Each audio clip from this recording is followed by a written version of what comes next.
magariisaatiin biqiltuuwwan gosa adda addaa biqiltuu mukaa biqiltuu nyaata beelladaa akkasumas biqiltuu muduraa keessaa kan qabu akka godhatti miliyoona 300 fi miliyoona 31 dhaabuudhaaf kan karoorfame biqiltuuwwan hangammaa dhaabne keessaa 70 kan ta'u dhaabamee jira jechuudha. Kanaan dura Harargee keessatti gosa muduraalee kanneen akka gishxaa, avokaadoo, zayituna, burtukaana kuni bal'inaan kan ture sababa jijjiirama qilleensaa irraa kan ka'e biqiltoonni kun amma gara baduutti deemanii jiran jechuudha. Uummanni bona bahee hojii misooma soolaa bal'inaan hojjechaa ture.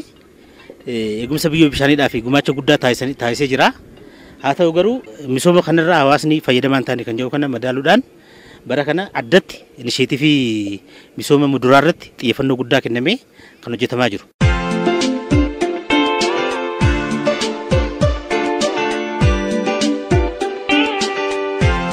Bara kana inisheetivii hedduudha akka mootummatti karoorfamee inisheetivii midhaan garaagaraatiitu jira. Keessattuu har'a avokaadoo aanaa ciroorattis dhaabnee jira ilaaltanii jirtanii. Kan muuzaa jira, kan zaytunaa jira, kan maangoo jira. Karaa adda addaatiin kan midhaaniitis kan muduraaleetis akka waliigalatti hojjetamaa jiraadha akka godina keenyatti.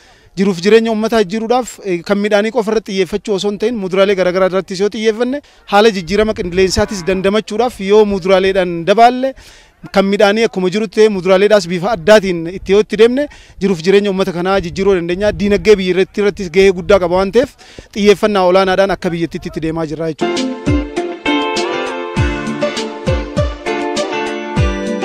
Akka godinatti biqiltuuwwan muduraa miliyoona 4.7 dhaabuudhaaf kan karoorfame hangammaa miliyoona 4 kan ta'u dhaabbatee jira jechuudha. Isaan kun biqiltuu appilii kan kanaan dura Harargee keessatti kan hin beekamne, avokaadoon bal'inaan kan hin turre, zayituna, burtukaana kanneen biroo kan akka paappaayyaa maamaal of keessaa qabu kan hunda walumaa gala miliyoona 4 dhaabnee jirra. Biqiltuun giraaftingii gochuun an turre jechuudha. Riisarchii keessaa kan dhiyaatu malee naannoo keenyatti giraaftingii godhanii dhaabuun hin turre. Kanaaf bu'oota biqiltuu qabnu hundarratti appiliis, avokaadoos giraaftingii godhamee bifa kana fakkaatuun kan har'a dhaabbii isaa aanaa ciroo keessatti dhaabaa jirra. Kana duras aanaalee kanneen biroo keessatti bifa wal fakkaatuun dhaabnee jirra.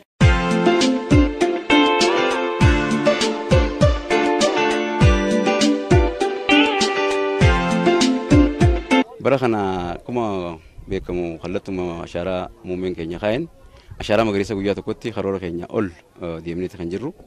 Isa sanis akkuma raawwannetti gara kanatti as deebine inni kunis biqiltuu muduraati. Muduraadha. Kilaastara muduraati inni kuni. Kilaastara avokaadoodha.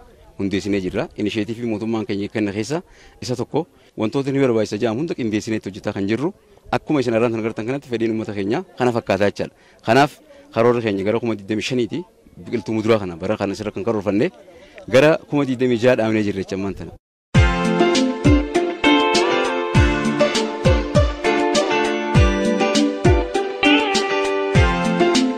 Kanan gammaa dhaabne kuni haala qilleensa tokko roobatu qaqallateef malee koora kan hundi dhaabnee xumurre ture gammaa jechuudha.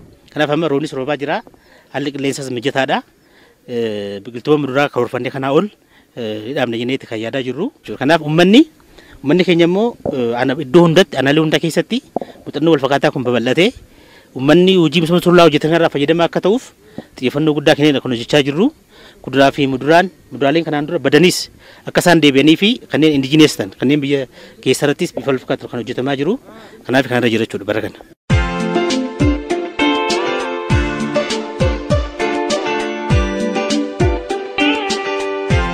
Inisheetiivii akkanaa kana duratti hin beekamu ture jechaadha. Yeroo gabaabduu dura hin beekamu ture. Har'a immoo karaa guutuu ta'een inisheetiiviin kun qabatamatti isa bara dheengaddaa dhaabnes laallee kunuunsinee kan bara kanaatis addatti kilaastara mataa isaa danda'e hundeessinee hojjetaa kan jirru. Yeroo gabaabduu booda uummanni keenya maallaqa callaa ni zaabaa inni jechaadha. Kanaaf badhaadhina maatii isa jennu sun mirkaneessuudhaaf inisheetiiviin kun waan guddaa tokko ta'uu isaa hubatee uummanni keenya yeroo gabaabduu booda avokaadoon godina Harargee lixaa keessatti aanaa cirootti akka hojiirra ooluu danda'u mirkaneeffanneeti jira jechaadha. Kan tana dura dhaabne irraa bu'aan mul'ataati jira. Kanaaf inisheetiivii haarawaa uummanni keenya itti madaqeeti jira.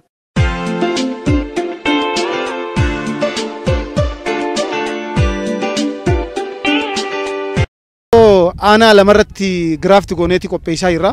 Tokkoffaa aanaa cirootii. Aanaa cirootti lafa guddaa irratti kan bara dheengaddaatis bara waggaa 3 ga'ee jira.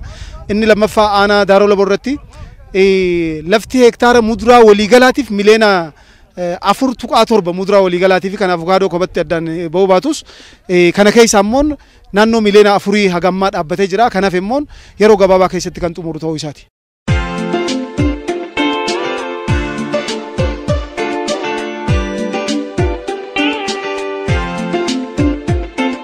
Hojiin kun karaa milkaa'ina qaban kan galma ga'uu fi dhaabnee biraa deemuu qofa otoo hin taane iddoo dhaabne kanatti kunuunsi akka godhamuuf kunuunsi godhamee fi tajaajila barbaadamsaniif akka oolu.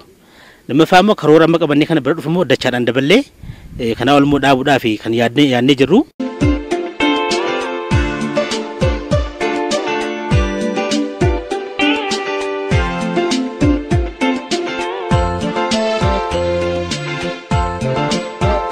Biqiltuu tokkitti sana guddisuun maallaqa guddaa fixa. Baasii hedduu qaba. Yoo xiqqaatee gara 400-500 fixa. Biqiltuun tokkitti tun qopheessuun jechuudha. Diraafti ta'a jechaadha biqiltuun kun. Biqiltuu aappilii foonii irraa walitti diraafti ta'a jechaadha. Maangoodhaa fi abukaadoo irraa walitti diraafti ta'a. Kanaaf isa kana hojjechuudhaaf yoo xiqqaate maallaqa guddaadha kan fixu abbaan tokkittiin jechaadha. Kanaaf isa kana takka kunuunfachuun isa kana abbaa 3-4 qabaachuun waan guddaadha jechaadha. Kanaaf kilaastara akkasii hundeessinee jirra. Qotee bulaan keenya yeroo gabaabduu booda akka misooma badhaadhina jenne san qabatamaan mirkaneessu abdii guddaan qaba. Arra hojii kana karaa guutuu ta'een eebbisneeti jirra. Eegalleeti jirra. Hojiin hojjetame hojii gaarii jedhamu kana.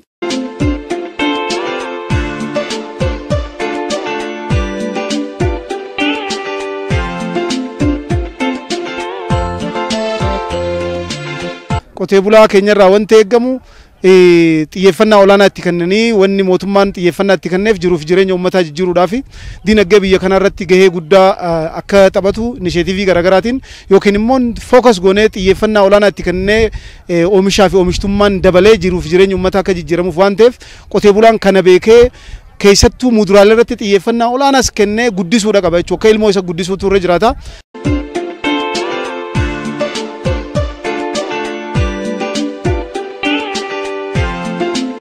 Kana dura mishingaa fi boqqolloo qofa facaasnaayyuu amma abukaadoo kana kunuunsuun bu'aa guddaa uummataa ni qaba.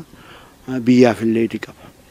Hanga biyya kana dura wanni kun dhaabuun asitti waan baratamne amma hunoo eegalu keenya.